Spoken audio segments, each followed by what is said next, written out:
Isang shopping mall sa Taiwan sumabog.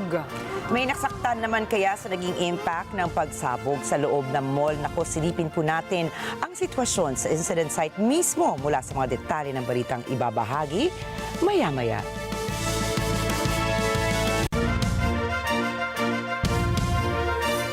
Magandang gabi. Ako po si Ricky Mathay. Ako si Nina Richie Alago Flores. Ito ang mata ng Agila International. Para naman sa mga headlines ngayong araw ng Huwebes.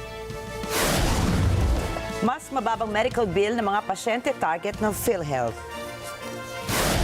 China nagparamdam sa joint military drills ng Pilipinas, Estados Unidos at Canada sa West Philippine Sea. U.S. President Donald Trump tumawag kina Putin at Zelensky para isulong ang pagtatapos ng Russia-Ukraine war. At 139 stranded na mangingisda na iligtas mula sa isang ice floe sa Russia.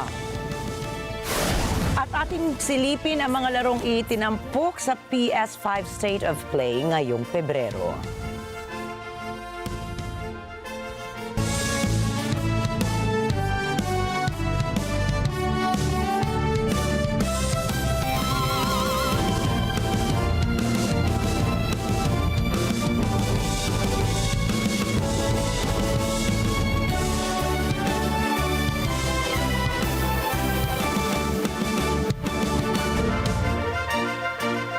Mababang medical bill. Ito po ang pangako ni PhilHealth President and Chief Executive Officer Edwin Mercado kung saan target nito na ibaba pa sa 25% ang out-of-pocket medical costs para sa mga pasyente.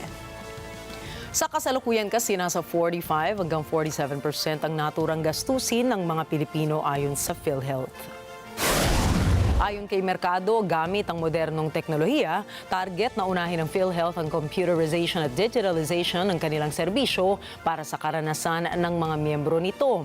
Anya, mas palalawakin din nila ang mga health benefit packages na ipinagkakaloob ng PhilHealth para mas magamit pa ito ng mga Pilipino. Dagdag pa ni Mercado, mahalaga na makalap ang tama at wastong data na gagamitin bilang batayan para sa pagpapahusay ng kanilang operasyon. Nanumpa ang bagong PhilHealth Chief sa Malacanang noong Pebrero 4 kung saan pinalitan niya si Emmanuel Ledesma Jr. bilang bagong head ng state insurer. Siya rin ang isang orthopedic surgeon na sumailalim sa mga trainings sa Estados Unidos at may 35 taong karanasan sa pamamahala ng ospital at primary care programs. Target ng Department of Agriculture o DA na simulan ang pagbebenta ng rice for all sa mga supermarket sa susunod na buwan. Ayon sa DA, katuwang nila sa paghahanda ang Department of Trade and Industry o DTI, gayon din sa paglulunsad ng naturang programa. Sinabi ni Agriculture Secretary Francisco Chu Laurel Jr., patuloy ang pakikipag-ugnayan ng DA sa iba't ibang market chains sa Food Terminal Incorporated upang matiyak ang abot-kayang presyo ng bigas para sa mga mamimili. Magiging katuwang din ang mga supermarket sa pagbebenta ng mga rice for all na bigas habang isinasapinal pa ang mga detalye ukol sa sistema para sa credit at sa logistics. Inanunsyo ng National Grid Corporation of the Philippines o NGCP na tataas ang singil sa ancillary service nito ngayong Pebrero. Ayon sa NGCP, umabot sa 1.35 kada kilowatt-hour ang itinasa transmission charges noong Enero kung saan mararamdaman ito ngayong buwan. Pero kahit tumaas ang rate ng ancillary service sa buong Pilipinas, ay nakita naman ng NGCP ang pagbaba nito sa Luzon na papasok sa transmission charge. Nilinaw naman ng NGCP na ang mga naturang taas sa singil ay para balansehin ang grid operations.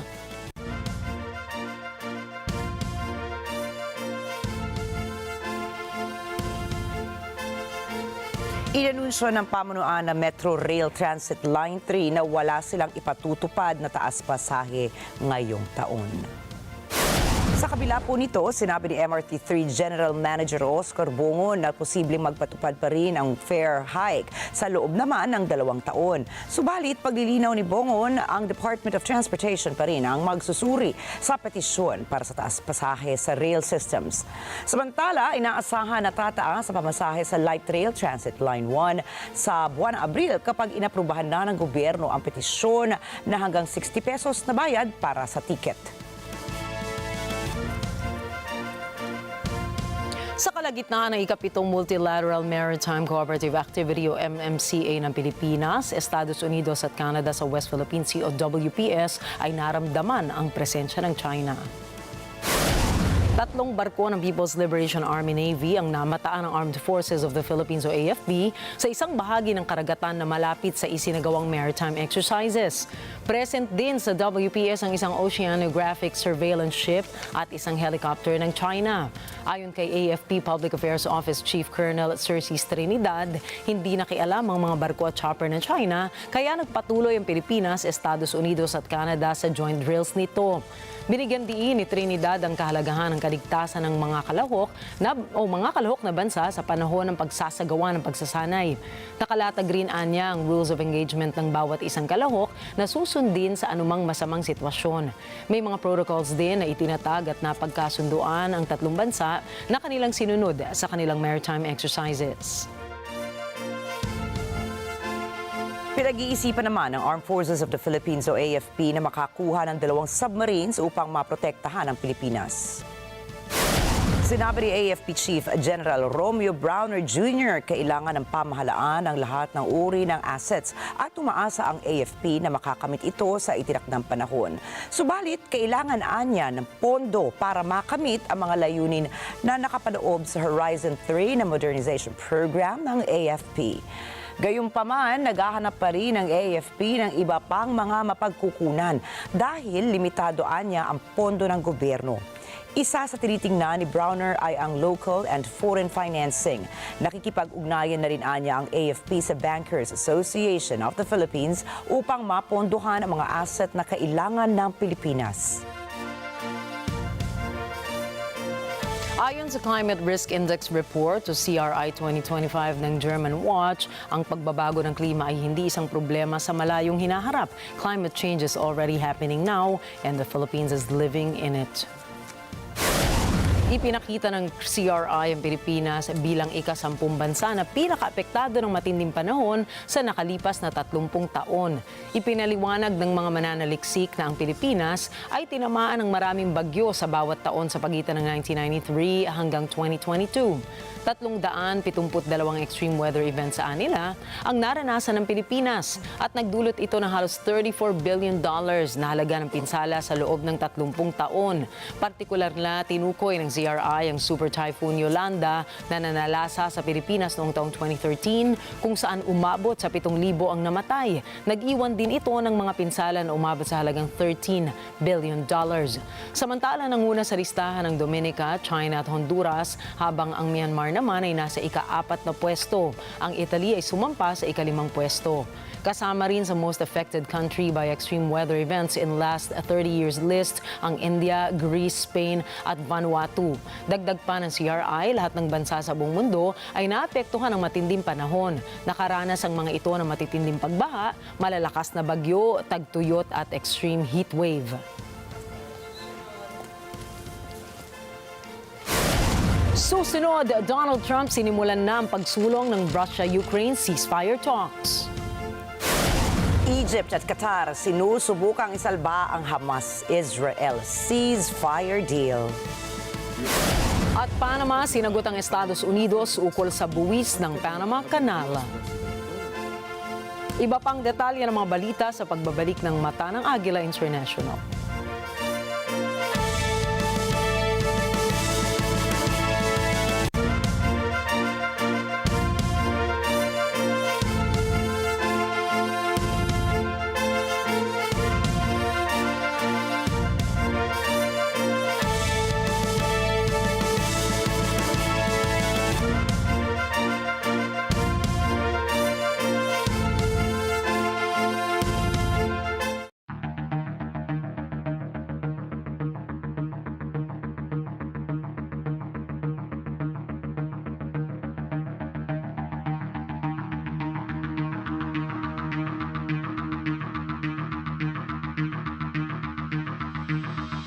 Alam namin ang iyong pagsisikap.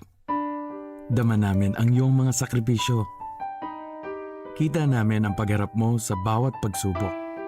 Kaya sa kabila ng mga hamon ng buhay, nandito kami para umalalay. Kasi katulad mo, gusto rin namin ang magandang bukas para sa kanya.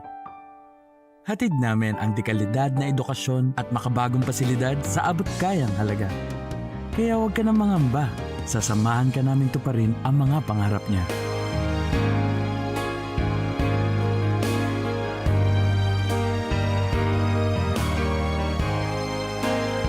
Maaasahan mong sulit dito ang mga pinagsikapan mo.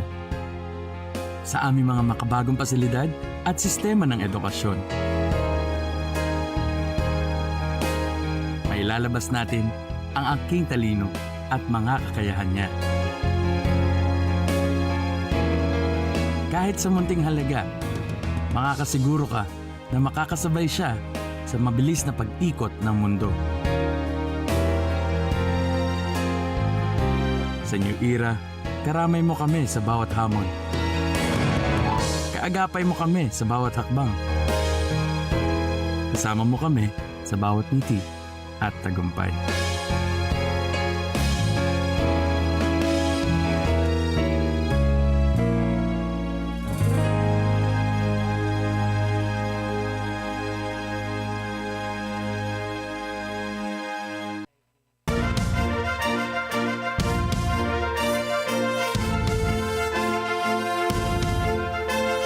Kinumpirma ni U.S. President Donald Trump na kanyang magkasunod na nakausap sa telepono sina Russian President Vladimir Putin at Ukrainian President Volodymyr Zelensky. We had a very good talk with, people didn't really know what President Putin's thoughts were, but I think I can say with great confidence he wants to see it ended also. That's good. And we're going to work toward getting it ended and as fast as possible. We had a great call, and it lasted for a long time, over an hour this morning. I also had with President Zelensky a very good call after that. And I think we're on the way to getting peace. I think President Putin wants peace, and President Zelensky wants peace, and I want peace. I just want to see people stop getting killed. Sinabi ni Trump na naging mahaba at produktibo ang pag-uusap nila ni Putin. Nagkasundo ang mga ito na simulan na ang negosasyon para matapos na ang kaguluhan. Sa Russia naman ay pinagdiriwang ng iba't ibang pahayagan ang naturang pag-uusap ng dalawang presidente kung saan tinawag nila ito bilang isang historic event. Политологи, военные эксперты и экономисты по всему миру анализируют телефонный разговор Владимира Путина и Трампа. Это главная тема практически всех мировых СМИ. Лидеры России и США затронули почти все ключевые вопросы от украинского кризиса до энергетики и обмена заключенными. Весьма продолжительный и не менее долгожданный. В последний раз они говорили еще в июле 2020-го, когда нынешний 47-й президент США был еще президентом 45-м. Ну а 46-й Джо Байден, как и демократическая администрация в целом, все контакты фактически заморозила. И точно не по инициативе Москвы. Так что нынешняя беседа без преувеличения и пафоса. Событие историческое. Matapos ang ilang minuto ay sunod na tinawagan ni Trump si Zelensky kung saan pareha sa mga lider na nais na matigil na ang matagal na kaguluhan. Sa isang press conference ay sinabi ni Zelensky na ikinatuwa niya ang naging usapan nila ni Trump at natanggap din niya ang mga hinaing ni Putin ukol sa gyera sa pagitan ng dalawang bansa. Inaasahan din umano ng presidente ang magaganap na pakikipagpulong ng negotiating body sa Munich kasama ang Trump team. На цьому тижні будуть деякі люди із команди президента Трампа серйозні у нас в Україні до ще Мюнхенської конференції. Потім буде Мюнхенська конференція, у мене буде там ряд зустрічей із віце-президентом. Також будуть зустрічі із командою президента Трампа. І у моєї команди будуть окремі там зустрічі, розмови, робота, скажімо так. Після цього буде продуктивна робота і в Україні з колегами із Сполучених Штатів Америки. Також наші команди працюють над нашим діалогом, нашою зустрічю між мною і президентом Трампом. Він говорив про це. Мені здається, що в цьому немає ніякого секрету. Питання, коли це буде, можливості обох сторін. А те, що вони спілкуються, подивимось. Хто, як і чи це так. Sa kabila nito ay tila malamig ang naging sagot ni U.S. President Trump ukol sa pag-uusap ng Kiev at Washington, kung saan sinabi din ni Trump na sa pagtatapos ng kanilang pag-uusap ay wala siyang ipinangako sa Ukraine. What about Ukraine? Did you commit to go to Ukraine? No, I haven't. I haven't committed to Would go you to go? Ukraine. I would think about going. Yeah, I'd think about it. No problem. Dagdag pa nito, hindi na niya nakikita ang kahalagahan ng pagsali ng Ukraine sa NATO. Tila nawala ng kumpiyansa nito sa presidente ng Ukraine. I don't think it's practical to have it personally. I know that our new Secretary of Defense, who's excellent, Pete, made a statement today saying that he thinks it's unlikely or impractical. I think probably that's true. I think long before President Putin, they said there's no way they'd allow that. This has been going on for many, many years. They've been saying that for a long time, that Ukraine cannot go into NATO. And I'm okay with that. I just want the war, whether they are or they're not. But it certainly would seem to be that most people have said that that is something that's not going to happen. Are you freezing out President Zelensky of this process a bit? Isn't there a danger of that? No, I don't think so. As long as he's there, but you know, at some point you're going to have elections too. You're going to have an election.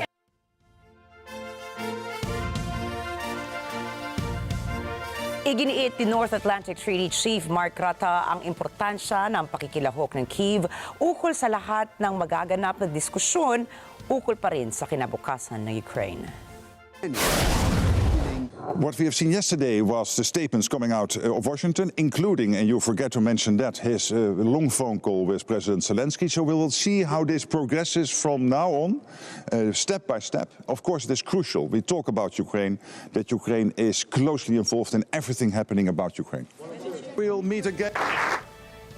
Kasunod ito ng iniulat ni Donald Trump na naganap na teleconference kahapon kung saan kinausap niya si Russian President Vladimir Putin at iilang minuto matapos nito ay tinawagan naman niya si Ukrainian President Volodymyr Zelensky. A lot happened yesterday in the meeting, but also in the media. No doubt that will be debated today and over the coming days and weeks. But there's also a clear convergence emerging. We all want peace in Ukraine, rather sooner than later. We all want Ukraine to be in the best possible position when those talks start, to make sure that they can be concluded successfully. And as also Pete Hegseth said yesterday, the new American Secretary of Defense, it is crucial that whatever comes out of those talks, it is durable, it is enduring. No Minsk III. We cannot have that again. We cannot have Putin again trying to capture a square kilometer, a square mile of Ukraine in the future. I can only do one question. Bukod dito ay inihayag din ni Rutte ang importansya ng pagtataas ng kontribusyon ng NATO para sa suporta sa Ukraine, kung saan sinabi niyang sa bilis ng pagbabago ng sitwasyon sa frontline ay napaka-importanteng gawin ng kanilang alyansa ang lahat ng kanilang makakaya para masuportahan ang Kyiv. We have to spend more, not only because the U.S. expects that, because they expect Europe to take its and pay its fair share. But also we have to spend more because we know the threat coming from Russia and from other adversaries is increasing. And that will be debated today. And here I think there is a clear expectation from the side of the US, but also a clear commitment yesterday that this alliance is here to stay for the generations to come. So much. We'll meet again. Sinagot naman ni Swedish Defense Minister Pal Johnson ang pahayag ni Trump kung saan sinabi nitong hindi na niya nakikita ang halaga ng pagsali pa ng Ukraine sa naturang alyansa. Dinipensahan niya ito kung saan sinabi ni Johnson na magiging pangunahing linyan ang depensa ng Ukraine ang NATO sa okasyong hindi sila pangangalhagahan ng dalawang kampo sa magiging ceasefire negotiations ng Estados Unidos at ng Russia. Well, as far as I understand, the U.S. position from this administration is that this is about claiming that NATO membership should not be part of this political agreement. I don't foresee the NATO membership as such being off the table for Ukraine. Our position is well known and communicated, and we stand behind what was said at the Washington summit, of course, that Ukraine's future is in NATO when it lives up, of course, to the conditions. I think today we are are going to have very difficult discussions, and probably the directions are two very obvious choices. Whether we decide to fall under the illusion that Mr. Trump and Mr. Putin are going to find a solution for all of us, and that would be a deadly trap. Or we will, as Europe, embrace our own economic, financial, and military capacity, and we will be the ones who will be deciding what will happen in Europe and in Ukraine with United States. Noong Miyerkules, sinabi ng Treasury Secretary ng Estados Unidos na ang kasunduan sa pagitan ng Kiev at Washington ukol sa mga mineral ay magdudulot ng post-war security shield para sa Ukraine. Si Anjo Milano para sa balita. Kamakailan, usap-usapan na bilang kapalit ng proteksyon ng Washington, magsusupply ng mga mineral ang Ukraine sa Estados Unidos. Isang ideya na maaaring pagkasunduan ayon kay Pangulong Volodymyr Zelensky. Noong Miyerkules, sinabi ni U.S. Treasury Secretary Scott Bessent na ang isang kasunduan kaugnay ng mga mineral ay magiging proteksyon ng Ukraine kalaunan. Samantala, sinabi ni Zelensky na umaasa itong magkaroon na nga ng kasunduan bago matapos ang linggo. Si Bessent ang kauna-unahang cabinet-level official ni Trump na bumisita sa Kyiv. Anya, ang pagbisita niyang ito ay hudyat na prioridad ni U.S. President Donald Trump ang pagtugon sa giyera. And this is my first official trip abroad, and it should be a strong signal that the war is a top priority for the Trump administration. The President Trump has been clear that he intends to do what it takes to end this war. He intends to speak with both parties. Kamakailan, ipinahayag ni Trump na gusto nito ng $500 billion na katumbas ng rare earth minerals mula sa Ukraine at dapat na matiyak ang suporta ng Washington. Ayon kay Zelensky, pag-aaralan ng Kyiv ang unang draft agreement na inihain ng US upang sa lalong madaling panahon ay may mapagkasunduan na. Я знаю, що нашій команді придали перший драфт цього відповідного документа від Сполучених Штатів Америки про партнерства між нашими країнами. І я дуже хочу, щоб наша команда вивчила цей документ. Цей документ ми отримали сьогодні. Ми вивчимо цей документ і зробимо все, щоб наші команди могли дійсно дуже швидко домовитися і підписати цей документ. І ми дуже хочемо, тому що це наші головні партнери Сполучені Штати Америки, це наші стратегічні партнери. Ми зробимо все, щоб вивчити всі деталі документа. Може, ми це зробимо все для того, щоб це встигнути на Мюнхенську конференцію, тому що не хочеться втрачати час. Samantala, sinabi ni Bessent na ang minerals deal ay bahagi lamang ng mas malawak na peace deal na plano ni Trump. This is part of the foundation for a larger peace deal that President Trump has in mind. He looks forward to moving very quickly to try to resolve this conflict. As you've heard President Trump say before, he believes that the conflict would not have happened if he had been in office, but we are now, and the Ukrainian people are living through this horror, and he is committed to ending it as quickly as possible. Ani Bessent, pag natapos na ang kaguluhan, ang kasunduang pang-ekonomiya sa pagitan ng US at Ukraine ay magsisilbing pangmatagalang pananggalang ng Kyiv. We think the document is very important.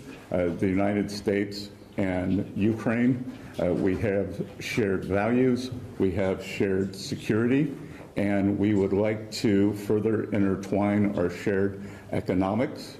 And we believe that this is an important signal to the world, to the Russian leadership, that we stand together, and by increasing our economic commitment through a partnership with the government and the people of Ukraine, that it will provide, once this conflict is over, it will provide a long-term security shield for all Ukrainians. Bagamat hindi pa malinaw ang mga detalye, binigyan diin ni Besant na ang pagtulong na ito ng U.S. sa Ukraine ay matibay na mensahe sa Russia.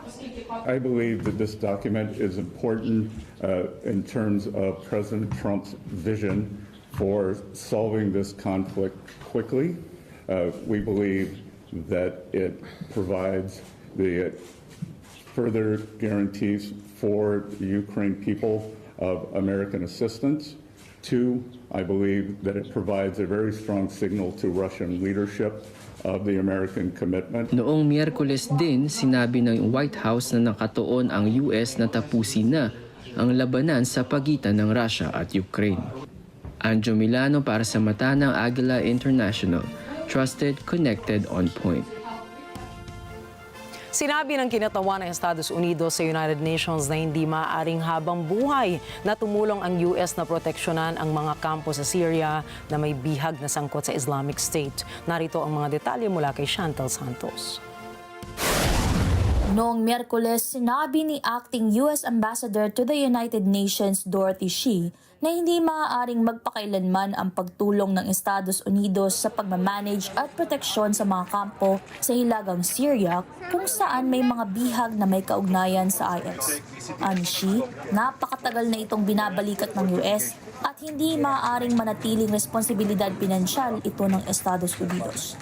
Tinutukoy ni Shih ang Al-Hol at Roj displaced persons camp sa Syria. Ongoing armed hostilities in northern Syria are also concerning, and the United States will continue to pursue a ceasefire that will enable our local partners to focus on combating ISIS and maintain security of detention facilities and displaced person camps.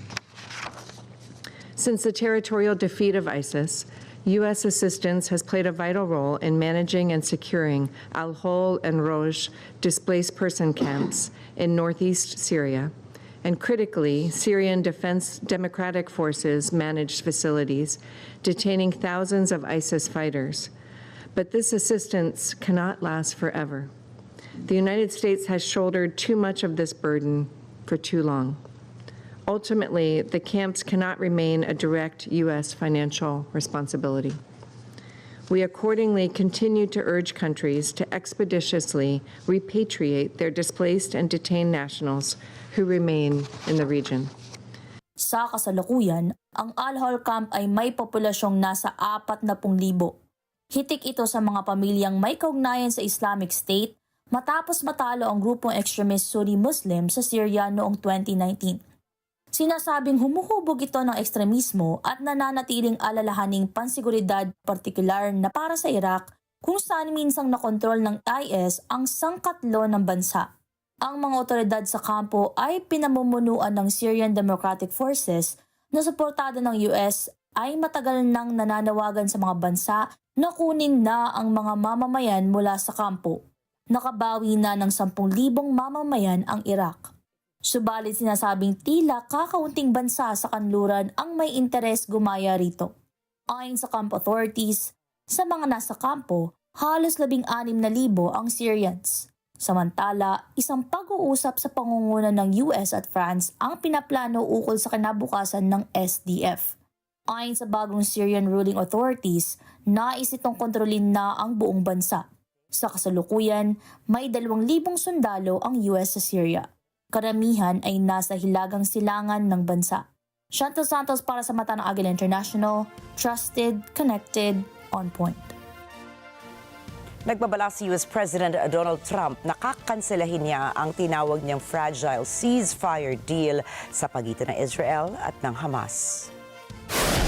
Well, I would say this, and I'm going to let that because that's Israel's decision, but as far as I'm concerned, if all of the hostages aren't returned by Saturday at 12 o'clock, I think it's an appropriate time. I would say cancel it and all bets are off and let hell break out. I'd say they ought to be returned by 12 o'clock on Saturday, and if they're not returned, all of them, not in drips and drabs, not 2 and 1 and 3 and 4 and 2. Saturday at 12 o'clock, and after that, I would say all hell is going to break out. And I don't think they're going to do it. I think a lot of them are dead. I think a lot of the hostages are dead. I think it's a great human tragedy. What's happened? How people can be that mean to do. Ito ay kung hindi papalayain ng Hamas ang lahat na natitirang mga bihag na nasa Gaza sa tanghali ng araw ng Sabado, February 15. Nang matanong naman siya kung ano ang ibig sabihin niya rito, sinabi ni Trump na malalaman ng Hamas kung ano ang kanyang ibig sabihin sakaling hindi ituloy ang pagpapalaya. Ginawa ni Trump ang pahayag sa panayam sa kanya ng mga reporters sa Oval Office matapos niyang lagdaan ang panibagong mga serye ng executive orders. Nilinaw naman ni Trump na nagsasalita siya para sa kanyang sarili at maaaring i-override siya ng Israel. Suspetsya naman ni Trump na maraming mga bihag ang patay na. Ginawa ni Trump ang pahayag kasunod ng babala ng Hamas na pagpapahinto ng pagpapalaya sa mga bihag na walang katiyakan kung hanggang kailan dahil umano sa mga paglabag sa ceasefire deal. Samantala, sinabi din ni Trump na posibleng kanyang ipapahinto ang pagbibigay ng tulong sa Jordan at sa Egypt kung hindi nila tatanggapin ang mga Palestinian refugees na ire-relocate mula sa Gaza. Ito ay sa gitna ng plano ng U.S. President na pagsakop ng Amerika sa Gaza para sa paglilinis dito mula sa mga debris na iniwan ng giyera at muling pagtatayo sa naturang teritoryo. Committed to buying and owning Gaza. As far as us rebuilding it, we may give it to other states in the Middle East to build sections of it. Other people may do it through our auspices, but we're committed to owning it, taking it, and making sure that Hamas doesn't move back. There's nothing to move back into.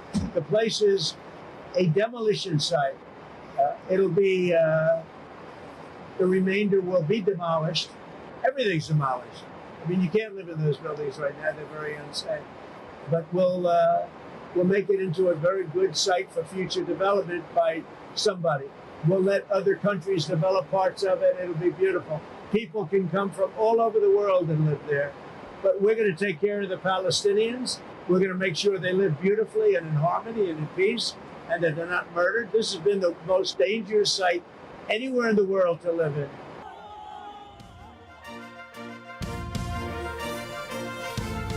Lalong pinaigting ng Egypt at Qatar ang dedikasyon ng mga ito upang maisalba ang ceasefire at maiwasan ang pagtaas ng tensyon sa pagitan ng Hamas at ng Israel. Getting information in real time and relaying it in real time is very consequential to maintaining the deal.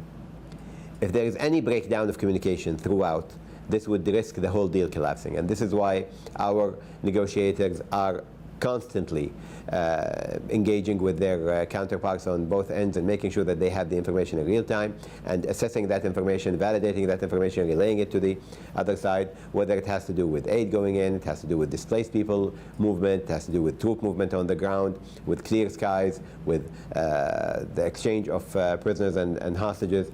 Communication is the key word here to make sure that we maintain the momentum that has been started by the ceasefire. Naghahanap ang mga mediators ng solusyon para matiyak ang balansing implementasyon ng kasunduan. Nais din ng dalawang bansa na maiwasan ang anumang pagtaas ng tensyon. Tuloy-tuloy rin ang ginagawa nilang high-level communications para maibalik ang kasunduan. The process of negotiating for phase 2 is supposed to start on day 16, but we are trying to trigger it as soon as possible.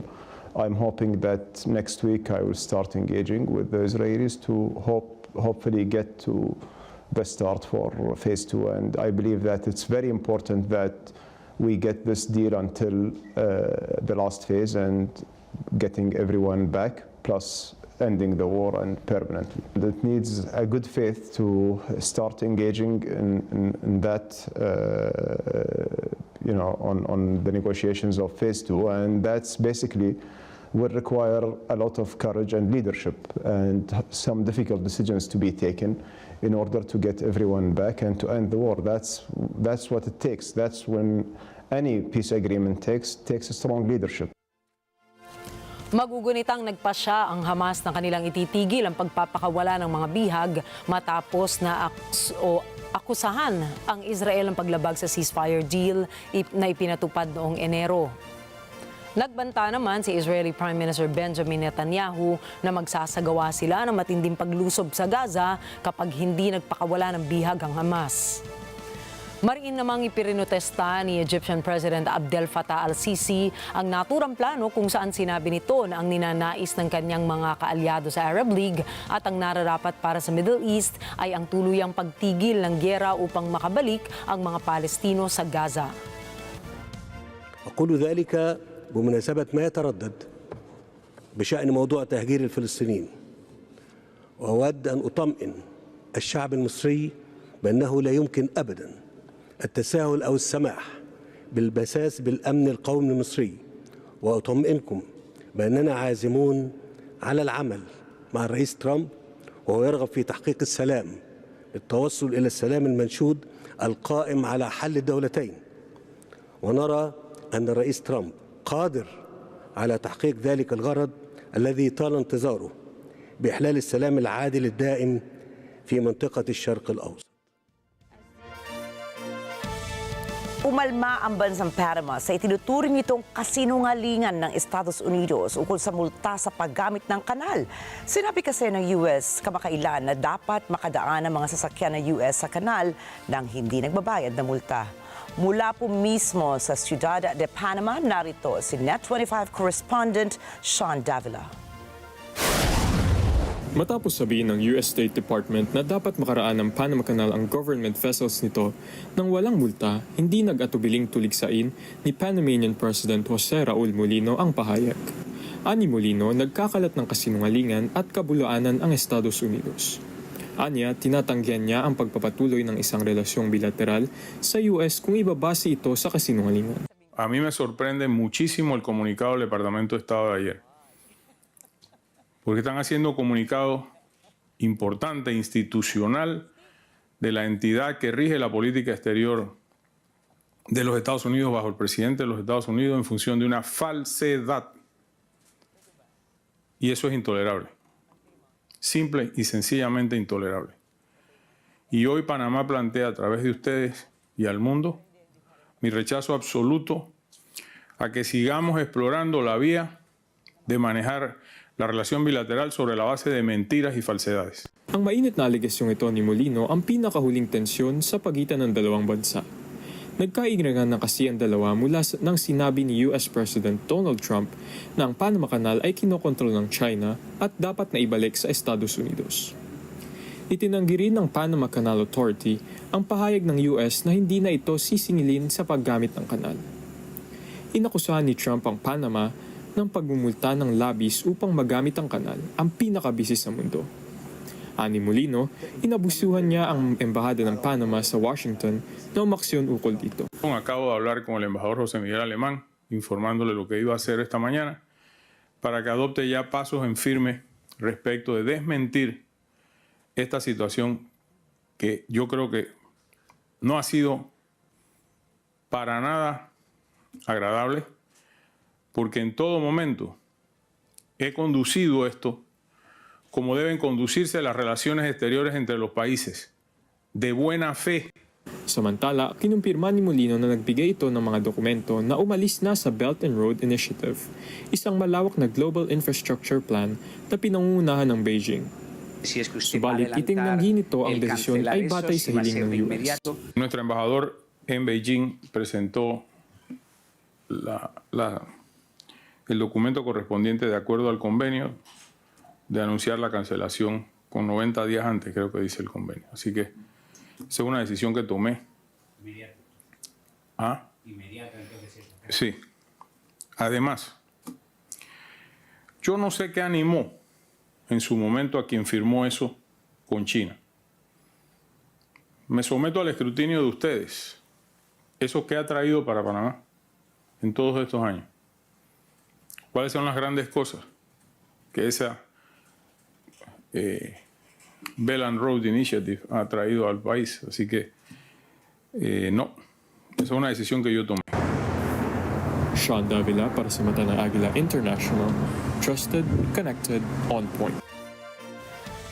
Nais naman ni U.S. President Donald Trump na ibalik ang mga plastic na straw. Ayon Ayon kay Trump, hindi naman daw gumagana ang mga paper straws kaya nilagdaan niya ang isang executive order na naglalayong hikayatin ang kanyang gobyerno at mga mamimili na bumili ng plastic straws. Next, this is an executive order relating to the use of paper straws. As you've consistently identified, nobody really likes paper straws. #1 trending. Can you believe it? A paper straw was #1 trending for 3 days or something. We're going back to plastic straws. These things don't work. I've had them many times, and on occasion they break, they explode.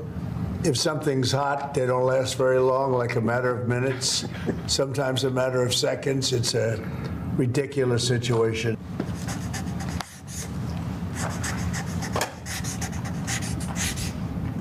Ni Trump ay kabaliktaran ng ginawa noon ni dating U.S. President Joe Biden.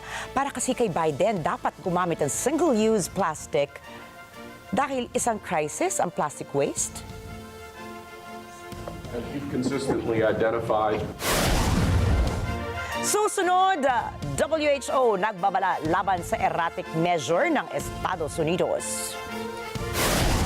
Gulf of America ni Donald Trump tuloy na. At gamers, inaabangan na ang pagbabalik ng PlayStation State of Play. Mga detalye po ng mga balitang yan at iba pa sa pagbabalik pa rin ng Mata ng Agila International.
Ako po ay isang manggagamot. So sanay po ako na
Isang pagsabog ang naganap sa loob ng isang shopping mall sa Taichung, Taiwan na ikinasawi ng 5 katao. 20 naman ang nasaktan sa nasabing insidente habang nasa 235 katao o 235 na katao ang inilikas mula sa gusali at perimeters ng lugar. Ayon sa National Fire Emergency or Agency ng Taiwan, naganap ang pagsabog na pinaniniwala ang nagmula sa isang gas leak sa ginagawang food court sa 12th floor ng gusali. Nag-deploy ng higit sa 130 fire tenders ang naturang fire agency para sa rescue operation sa mall. Inalerto na ni Taiwanese President Lai Ching-te ang mga government agencies para rumisponde sa insidente.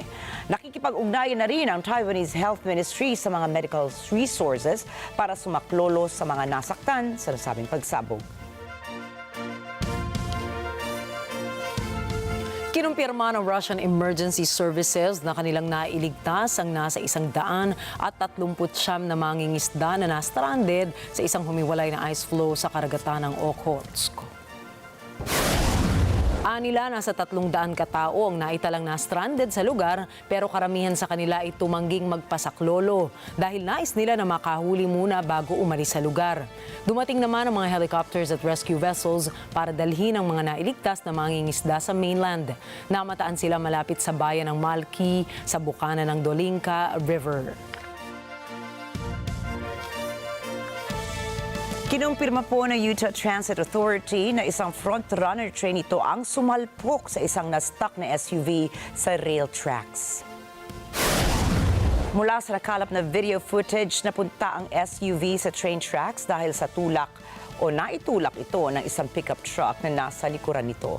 Mapapansin po na bumaba ang driver ng SUV patungo sa ligtas na lugar. Wala namang napaulat na nasaktan o nasawi sa nasabing kolisyon.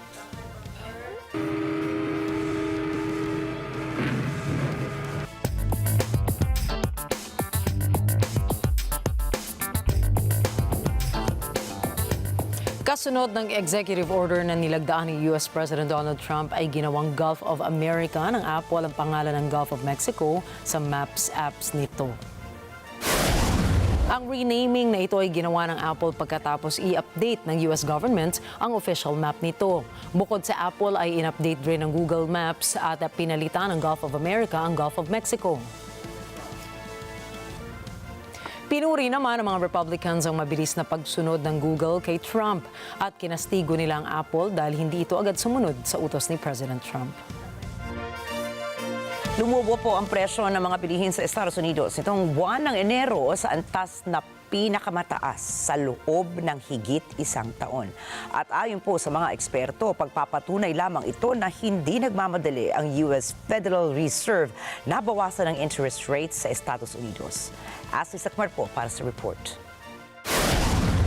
Noong Miyerkules, tumalon ng 0.5% ang U.S. Labor Department's Consumer Price Index para sa nakaraang buwan. Ito ay pinakamalaking pagtaas mula Agosto 2023. Dahil dyan, naitalang 3% ang taas ng taunang inflation rate ng bansa kumpara sa prediksyon ng mga ekonomista. Ang pagtaas ng presyo ng mga bilihin ay sinasabing babala sa tulak ng Administrasyong Trump na patawan ng taripa ang imported goods. Ang dagdag taripang ito ay naasahang magiging dahilan ng inflation batay sa pahayag ng mga ekonomista. Maaalalang kasama sa mga ipinangako ni Trump sa kanyang kampanya ang pagbaba ng presyo ng mga bilihin. Ayon sa mga eksperto, ang paglobong ito ng presyo ng consumer goods kabilang ang tax cuts ay maaaring pumigil sa Fed na bawasan ang interest rates ngayong taon. Bilang tugon, sinisi ng White House sa nakaraang administrasyon ang paglobong ito ng inflation. Well, first of all, on the inflation point, we did receive those numbers, and they were worse than expected, which tells us that the Biden administration indeed left us with a mess to deal with. It's far worse than I think anybody anticipated, because unfortunately the previous administration was not transparent in where the economy truly was. We know people at this very podium told the American people that inflation was transitory and that it would go away. That was not the case. And now the last report of the Biden administration, as revealed today, shows that inflation is still about 4.5% higher over the past 3 months. This is an indictment on the Biden administration's mismanagement of the inflation crisis and their lack of transparency in addressing it. As for tackling inflation and interest rates, the president has made his position on this very clear. He wants interest rates to be lower, he wants inflation to be lower, and he believes that the whole of government economic approach that this administration is taking will result in lower inflation. I have said that from this podium many times. Sa kabila nito, naniniwala ang White House na sa kalaunan dahil sa dagdag taripa, bababa rin ang presyo ng bilihin sa bansa.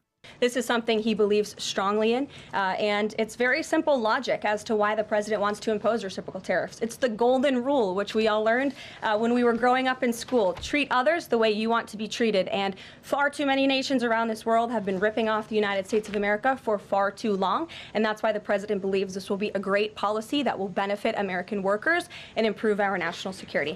Samantala, ramdam ngayon ng karaniwang mga mamamayan sa U.S. ang bigat ng pagbili ng mga pangunahing pangangailangan ng pamilya. Ashley Sakmar para sa Mata ng Agila International. Trusted, connected, on point. Duo is dead. Ito ang pahayag ng linguistics app ukol sa pagpanaw ng sikat na mascot nila na si Duo. Ang kulay green na kwago na kilala bilang Duo ay naging pangunahing mukha ng naturang app simula pa noong ilabas ito taong 2011. Labis na pinagkakatuwaan ito ng mga netizens dahil sa mga kwela nitong gimmick at tila pop culture relevant nitong mga banat. Laking gulat ng buong internet noong i-anunsyo ng Duolingo ang pagpanaw ng naturang meme icon. Maging ang Netflix at ang celebrity crush nitong si Dua Lipa ay nagpaabot ng kanilang pakikiramay para sa mascot.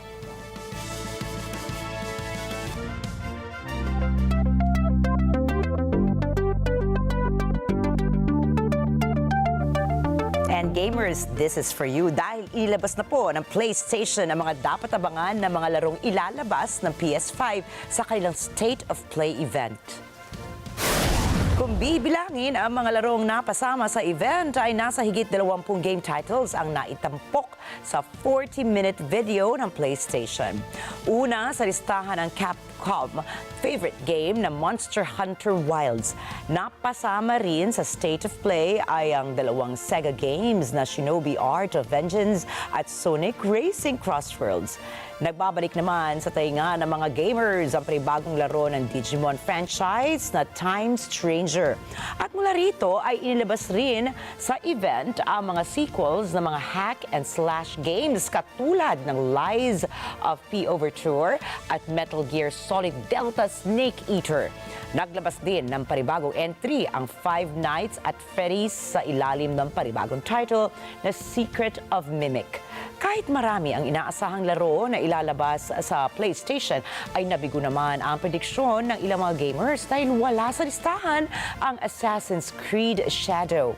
Mapapansin din na nakafocus ang State of Play event ng PlayStation sa maliliit na titles katulad ng Dreams of Another ng Q Games.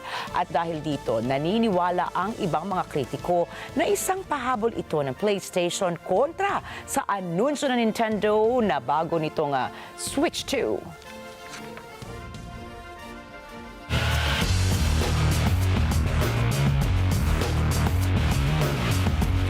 Nagtala na naman ang panibagong record sa kanyang career si Kevin Durant.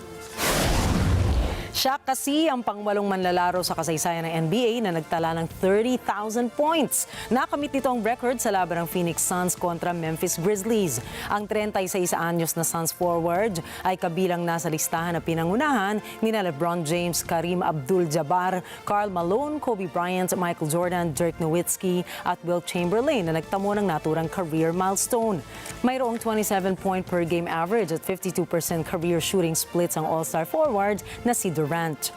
Kasama sa career achievements si Durant ang pagiging two-time NBA champion, two-time Finals MVP, NBA MVP, 15-time All-Star, Rookie of the Year at kasama sa NBA's 75th anniversary team. Itinuturing ni Durant na isang karangalan ng mapabilang sa nasabing record. At nagtapos sa ika-4 na pwesto ang pambato ng Pilipinas sa figure skating na sina Isabella Gamez at Alexander Corofin. Nakakuha sila ng pinagsamang score na 155.62. Kabilang rito ang 55.63 points sa short program at 99.99 score sa free skate. Nakuha ng Japan ang bronze habang silver medal naman ang nakuha rin ng North Korea. At sina Ekaterina Gainish at Dmitry Shigerev ng Uzbekistan naman ang nag-champion. Ito po ang pangalawang beses sa sumampa sa ika-4 na pwesto ang Pilipinas ngayong 9th Asian Games sa Harbin, China.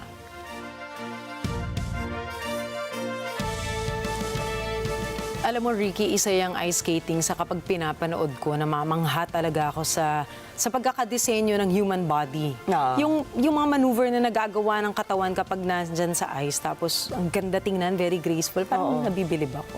At saka syempre, di ba, yung mga outfits nila, alam ba, considered pala yan as one of the best dressed na sporting events sa mundo. Ayan. So, ayan si Direk Mads, so pinakita niya paano gumalaw. Paano ba gumalaw? Pinakita niya. Nangaamba. Diba, kukunan po natin ng special feature. Yung mga Pilipino rin, mag-umpisa tayo dito sa NET25, starting with Direk Mads, kung paano ba gumalaw ang human body. Tama. Pero di ba, mapaproud ka naman talaga. Ay, Nung oo. bata ka ba? At di ba, wala tayong yelo dito. Yun, So, that's what I was about to say. Oo. Ibig sabihin, ganun mo ka gustong matuto at gumaling, di ba, dun sa Tama. sport. At nung bata ako, hindi. Alam mo, medyo Binalikan may yung pagkalampa ako. So, Pero di ba, parang wishful thinking lang. Parang ganda siguro na matutunan, di ba? ay, oo. Pero I never got Sinubukan ko around to naman. learning it either. Sinubukan So, ko naman, pero talagang hindi talaga. Mahusay ako sa napakaraming bagay, Oo. maliban siguro sa So, di ba, pag ganun, ganyan na parang sport. forgivable na may isa kang hindi mo kaya. Oo, Okay pwede rin. na. Meron tayo dito ha, pero syempre hindi natin i-google nyo na lang po. Pero yung meron dito yung parang for beginners. Mga pa-ice skating. Mga pa-ice skating. Sinubukan ko naman kasi nung mga baby pa yung mga anak ko, yan, magagaling yan. Sila talaga napunta sa kanila lahat. Parang ng natural athletic lang sa balls. kanila, no? Tinry ko may bear. May bear doon para sa mga babies. Oo. In Doon fairness, ka. doon ako. Oo, sabi Hindi ko ako na nakagalaw mula doon. Pero yung mga anak ko, believe ako kay Chris at Mishka yan. Tama. Patambling-tambling Okay naman na sila din doon sa ice kung skating sa mga anak mo napunta yung Oo. talento. Kasi, diba? at saka ingat po yung mga medyo may EDAD na ha. Alam mo EDAD? Oo naman. May mga nagkakaedad Pero tama na. yan, i-hyphenate Kasi mo yan.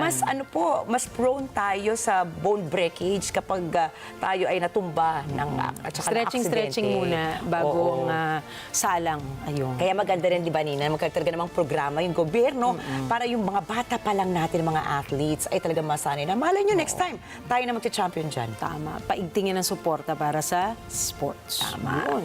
Yan. At ito na, parating na ang ating kasama. Subalit tandaan ha, mula Lunes hanggang Biyernes, narito kami ni Nina para maghatid ng balita saan mang dako ng mundo. Muli ako po si Ricky Matay.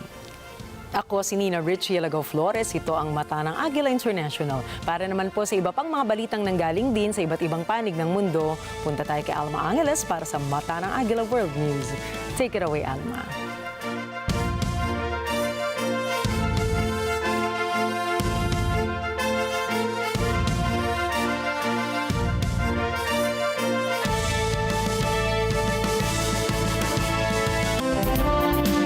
Thank you, Nina Enrique. Good evening, everyone. I'm Alma Angeles for NET25 World News. On tonight's headlines.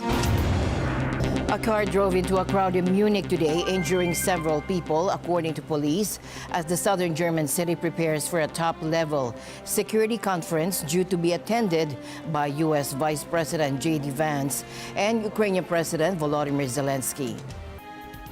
U.S. President Donald Trump announced he held calls with Russian and Ukrainian leaders today, expressing optimism about peace prospects, even as European allies and Ukraine stress that any negotiations must include strong security guarantees for Kiev. And I think we're on the way to getting peace. I think President Putin wants peace, and President Zelensky wants peace, and I want peace. I just want to see people stop getting killed. And the news starts now.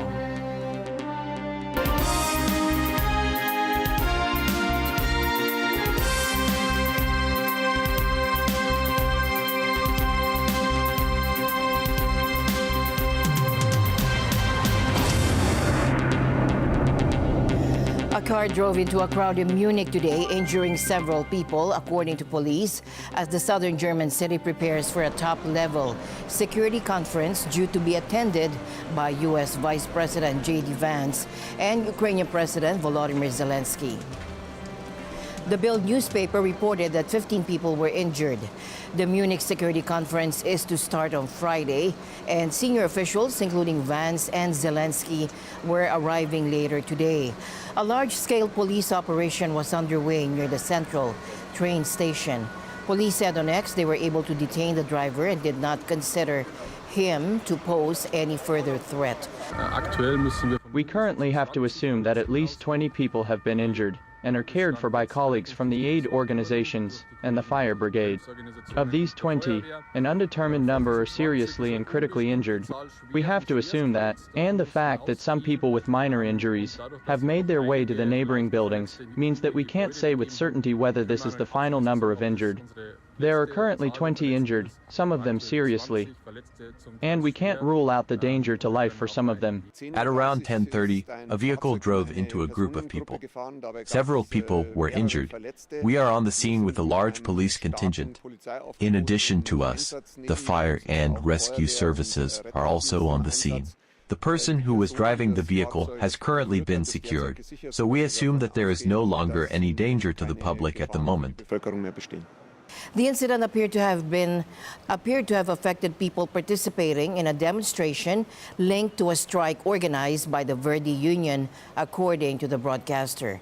The union said it did not have any information on the incident. The incident occurred around 1.5 kilometers from the security conference venue. Security has been in sharp focus in Germany ahead of a federal election next week and following a string of violent attacks.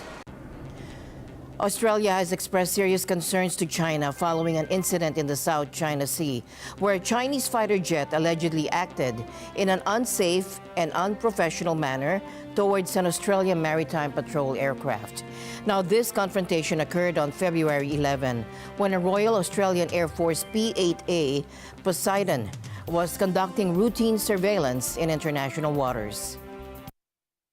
According to Australia's Defence Minister Richard Marles, the Chinese J-16 fighter jet released flares within just 30 meters of the Australian aircraft. Marles emphasized that this action posed a significant risk to the safety of the crew and the aircraft itself. He stated, "That is an action that we've declared as being unsafe," and confirmed that Australia has raised its concerns with Chinese officials both in Canberra and Beijing. In response, China's foreign ministry accused the Australian aircraft of deliberately intruding into its airspace, claiming that their actions were legitimate and professional. Without China's permission, Australian military aircraft deliberately intruded into the airspace of China's Xisha Islands, violating China's sovereignty and endangering China's national security. The expulsion measures taken by the Chinese side are proper, legal and professional measures to exercise restraint, and the Chinese side has lodged solemn representations with the Australian side. Australia is required to stop infringement and provocation and stop undermining peace and stability in the South China Sea. The spokesperson for the ministry asserted that China had taken necessary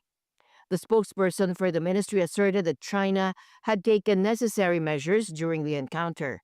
Adding to the tensions, Australia's Defence Department reported that a Chinese naval task group was operating in waters northeast of Australia, including a frigate and other vessels that have recently entered Australia's maritime approaches.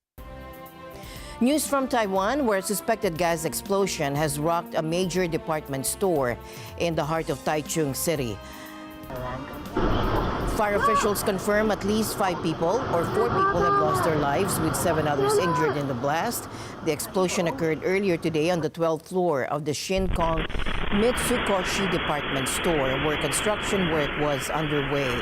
The floor's food court had been closed due to the ongoing building work. Taichung Mayor Liu Xiaoyan, whose office is adjacent to the building, described the moment of impact, saying, "I was working in the city government building around 11:30 a.m. and because it's right next to Shinkong Mitsukoshi department store, I felt a vibration. The explosion is very serious and the rescue is ongoing." To all our residents and friends, please cooperate with us because of the vast area affected by this gas explosion, and some pedestrians were hit by the falling debris and showed no sign of life. This is why we have closed off the area to traffic and pedestrians, as there are many office and residential buildings nearby. I would like to ask everyone for their cooperation and to keep everyone safe. The blast has affected a wide area of the city center, with at least 1 passerby among the casualties. Local authorities are urging people to avoid the area. A front-runner train collided with an SUV in Layton, Utah on February 4 after the vehicle was pushed onto the tracks by a pickup truck. The Utah Transit Authority reported that the crash occurred at 1000 South Angel Street, and video footage shown here was released on February 11. One angle recorded from the train conductor's perspective shows the moment of impact as the locomotive strikes the stranded SUV. Another view, filmed from behind the crossing, captures the chain reaction leading up to the crash. As warning lights flashed at the crossing, a white SUV came to a stop but was rear-ended by a pickup truck, forcing it onto the tracks. The driver attempted to reverse under the crossing arms but appeared to stall and exited the vehicle just before impact. According to local press, no injuries were reported.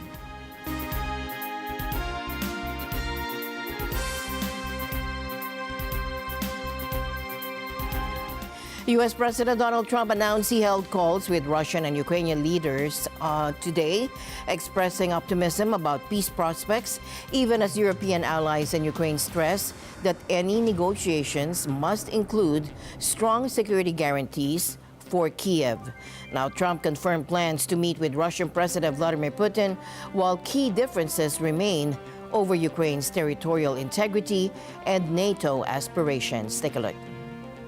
We had a great call. U.S. President Donald Trump said on Wednesday that he had taken calls with Russian President Vladimir Putin and Ukrainian President Volodymyr Zelensky. And I think we're on the way to getting peace. I think President Putin wants peace, and President Zelensky wants peace, and I want peace. I just want to see people stop getting killed. Trump and the Kremlin confirmed that the two leaders plan to meet in person. Ukraine demands that Russia withdraw from captured territory and wants NATO membership or equivalent security guarantees to prevent future attacks by Moscow. Also on Wednesday, ministers from France, Britain, Germany, Poland, Italy, Spain, and the European Commission met with Ukraine's foreign minister in Paris. In a joint statement, they agreed that Ukraine should be put in a position of strength and that Ukraine and Europe must be part of any negotiations, adding that the European powers were looking forward to discussing the way ahead with their American allies. The statement was released after that meeting was derailed by comments from U.S. Defense Secretary Pete Hegseth that Ukraine cannot expect to return to its pre-2014 borders or join NATO. We want, like you, a sovereign and prosperous Ukraine. But we must start by recognizing that returning to Ukraine's pre-2014 borders is an unrealistic objective.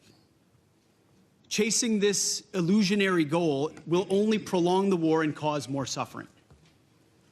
A durable peace for Ukraine must include robust security guarantees to ensure that the war will not begin again. This must not be Minsk 3.0. That said, the United States does not believe that NATO membership for Ukraine is a realistic outcome of a negotiated settlement. Instead, any security guarantee must be backed by capable European and non-European troops. If these troops are deployed as peacekeepers to Ukraine at any point, they should be deployed as part of a non-NATO mission, and they should not be covered under Article 5. There also must be robust international oversight of the line of contact. To be clear, as part of any security guarantee, there will not be U.S. troops deployed to Ukraine. When Trump was asked by a reporter on Wednesday if he sees Ukraine as, quote, an equal member of this peace process, he said it was an interesting question. I think they have to make peace. Their people are being killed, and I think they have to make peace. I said that was not a good war to go into, and I think they have to make peace. That's what I think. On Friday, Vice President J.D. Vance and Secretary of State Marco Rubio are set to hold talks about the Ukraine war on the sidelines of a security conference in Munich. Zelensky said he hopes to meet with U.S. representatives at the conference to finalize security and economic agreements. China has floated a proposal to hold a summit between Russian President Vladimir Putin and U.S. President Donald Trump to help end the Ukraine war. That is according to the Wall Street Journal, citing people familiar with the matter. Chinese officials in recent weeks have raised a proposal with the Trump team through intermediaries to hold a summit between the two leaders and to facilitate peacekeeping efforts after an eventual truce, according to people in Beijing and Washington, cited by the paper. China has been repeatedly urged by the West to use its close relationship with Russia to help end the war. Beijing has said it was not a party to the crisis, but that it had been consistently promoting peace talks on its own terms. We have taken note of the relevant reports. Both Russia and the United States are major influential countries. China is happy to see Russia and the United States strengthen communication on a series of international issues. Regarding the Ukraine crisis, China has always believed that dialogue and negotiation are the only viable solutions and has been committed to promoting peace via talks. In a peace plan last year, China, jointly with Brazil, proposed an international peace conference at a proper time and called for equal participation by both Ukraine and Russia. Russia occupies about 1/5 of Ukraine and has demanded Kiev cede more territory and be rendered permanently neutral under any peace deal. Ukraine demands Russia withdraw from captured territory and says Kiev must receive NATO membership or equivalent security guarantees to prevent Moscow from attacking again.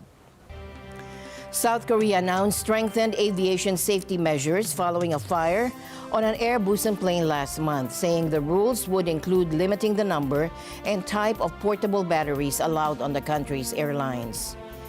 The measures come into effect on March 1 for South Korean carriers after an Airbus plane belonging to Air-Busan caught fire on January 28 at Gimhae International Airport in southern South Korea while preparing for departure to Hong Kong.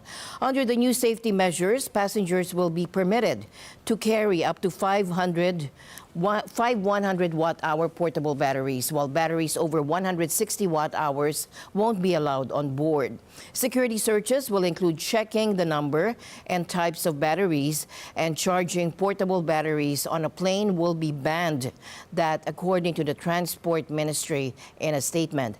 Mirroring a similar decision already taken by Air-Busan last week, the ministry said it would ban passengers from keeping power banks and e-cigarettes in luggage stored in overhead cabin bins. The decision comes in an effort to address concerns over potential portable battery fires, according to the ministry, though the cause of the fire on the Air-Busan aircraft has yet to be determined.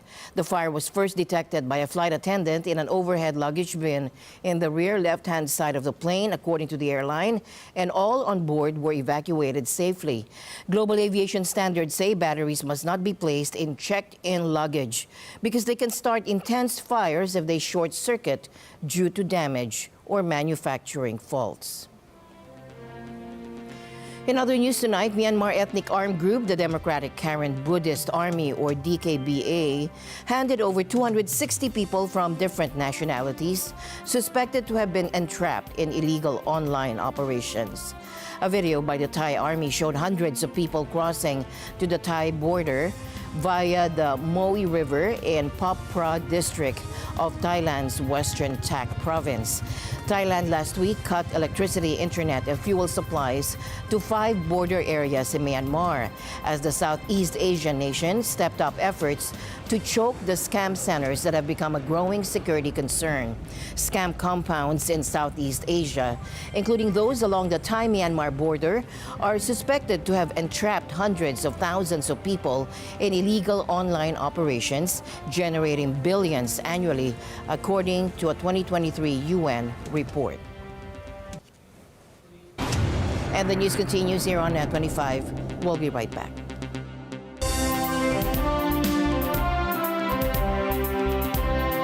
Ngayong Sabado sa Motorcycle Republic. Sobrang technical, sobrang hindi mo inaasahan idadaan mo yung motor sa mga ganong klaseng ruta. Hirap.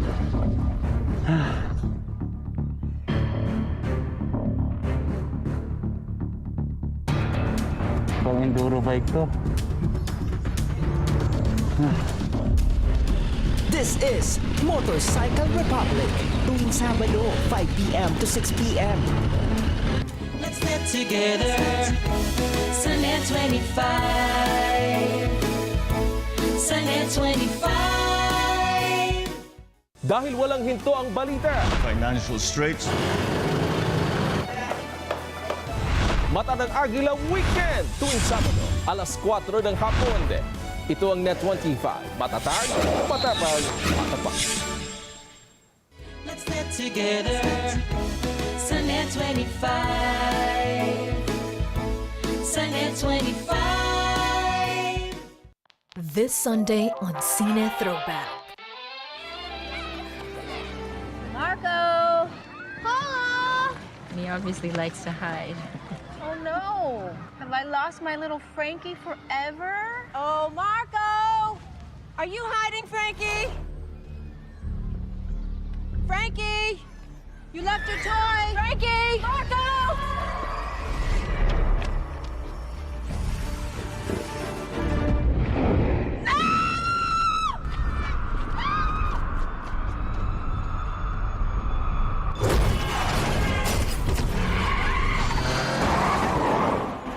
I'm right here, sweetheart. I'm not letting you go. I'll never let you go.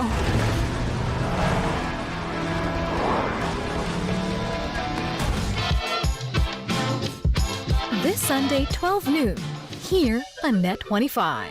Let's get together sa NET25.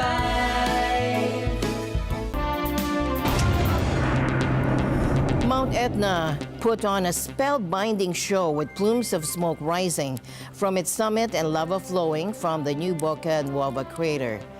Here's new drone image and footage showing volcanic activity of Europe's tallest volcano, with the region of Sicily recording ongoing seismic activity with several earthquakes reaching magnitudes up to 3.7 detected in the summit area, likely linked to internal magma movements.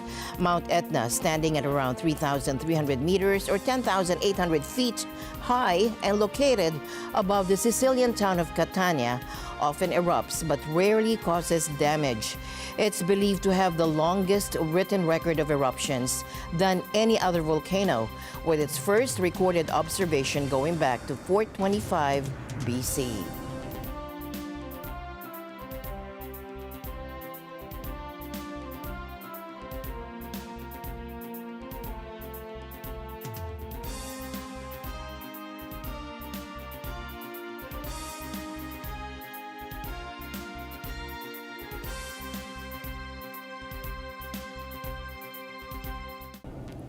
Tech entrepreneur Elon Musk has announced that his latest AI chatbot, Grok 3, is nearing completion and is set to be released within the next week or two. Speaking at the World Government Summit in Dubai, Musk highlighted Grok 3's advanced reasoning capabilities. Take a look. Well, I mean, Grok 3 has very, very powerful reasoning capabilities. In the tests that we've done thus far, Grok 3 is outperforming anything that's been released that we're aware of. We're really in the final stages of polishing Grok 3. Probably it gets released in about a week or two, so pretty soon. It's a week, maybe 2 weeks. I think it'll be very good. And I think this might be, we think it'll be better than anything else. And then maybe this might be the last time that any AI is better than Grok. I think the evidence is there in that OpenAI has gotten this far while having at least a sort of dual profit, non-profit role. What they're trying to do now is completely delete the non-profit. And that seems really going too far. He also shared his perspective on the future of artificial intelligence, suggesting that machine intelligence will eventually surpass human intelligence.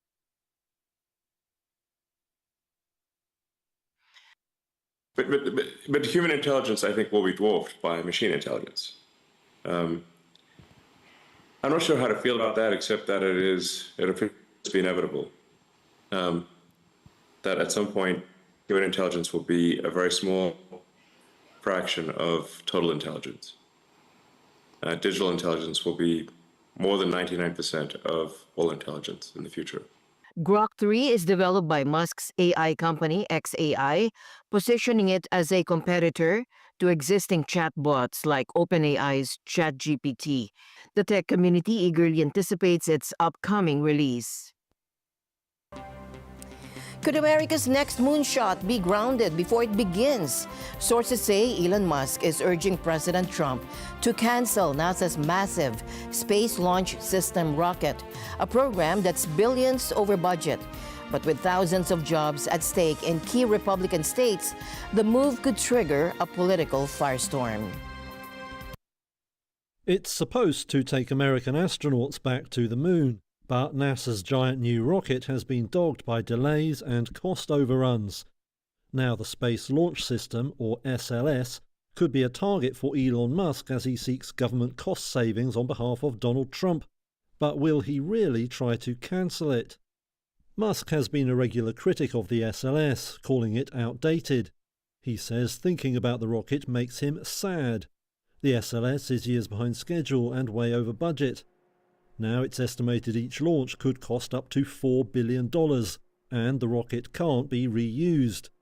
Rivals, including the so-called Starship being developed by Musk's own firm, SpaceX, are cheaper and can be reused. Ex-astronaut Garrett Reisman has served as an advisor to SpaceX. When we launch a rocket, typically the cost of the fuel is 1 or 2% of the total cost of the mission. If you look at an airliner, the fuel cost is over 90% of the cost of that mission. Starship, because it's 100% reusable, has the promise to get us more like that airliner, right? Where the cost of the fuel is actually the major cost of the launch. The SLS finally made its first flight in 2022. It took an uncrewed NASA space capsule on a trip around the moon.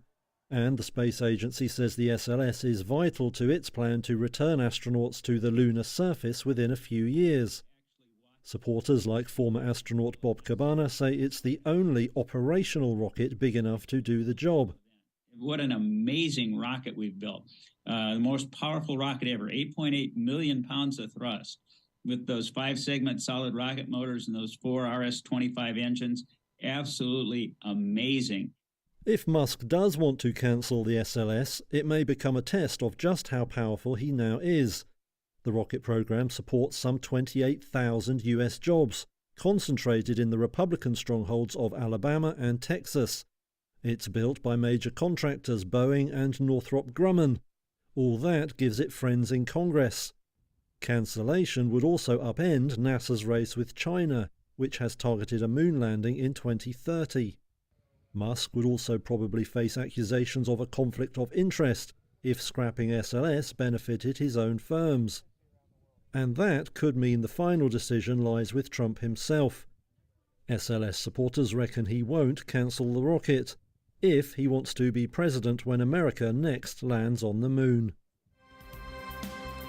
And story from the frontiers of space, one that has astronomers worldwide keeping their eyes on the skies. Scientists at the European Space Agency are tracking a newly discovered asteroid with a unique trajectory that brings it into Earth's neighborhood in 2032. Take a look. Scientists are monitoring an asteroid that has a chance, albeit small, of hitting Earth. But there's no need to panic, at least not just yet. Asteroid 2024 YR4 has an almost 99% chance of safely passing Earth on December 22nd, 2032. It's currently moving away from the planet, but will return in 2028. And a possible impact cannot yet be entirely ruled out. That's why, since it was first identified as a threat in December of last year, it's being closely monitored by the European Space Agency. Here's Juan Luis Cano of the ESA's Planetary Defense Office. Let me tell you, the most likely scenario is that by the time we lose sight of the object in April this year, the impact probabilities will have lowered enough not to worry about this object anymore. However, there are still some small chances that it will remain in our risk list. And when we come back when it will come back in 2028 and we reobserve it, at that time, it will have been so much time enough for us to determine whether, let's say, it will be impacting or not completely. So it will be a 0 or 100%. Although the density and makeup of the asteroid is not yet known, it's estimated to be travelling at around 15 times the speed of a high-velocity bullet. The impact velocity, which will be in the order of 17.3 kilometers per second at the moment of the possible impact, and the density of the object, which we don't know. So for that, we have to do some, let's say, estimates. Let's say the amount of energy that would be released, taking into account those uncertainties, could range between 5 to 50 megatons.